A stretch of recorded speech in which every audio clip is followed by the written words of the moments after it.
इमारतींवर आज सलग तिसऱ्या दिवशी ही कारवाई करण्यात आली। उच्च न्यायालयाच्या आदेशानुसार एकूण 5 रिकाम्या अनधिकृत इमारतींवर ही कारवाई करण्यात आली। या कारवाई दरम्यान स्थानिक नागरिकांनी संताप व्यक्त केला। काही नागरिकांनी महापालिका आणि पोलीस अधिकाऱ्यांवर ज्वलनशील पदार्थ फेकल्याचं दृश्य हे ड्रोनमधून दिसलं।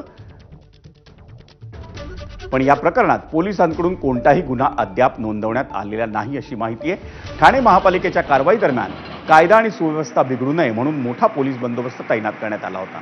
पोलिसांशी हुज्जत घालणाऱ्या नागरिकांना ताब्यात घेऊन सोडण्यातही आलं, पण घटनेचे ड्रोन फुटेज हे पोलिसांकडून अजूनही तपासण्यात येत असून पुढील कारवाई कशी होते याकडे सर्वांचं लक्ष लागलंय।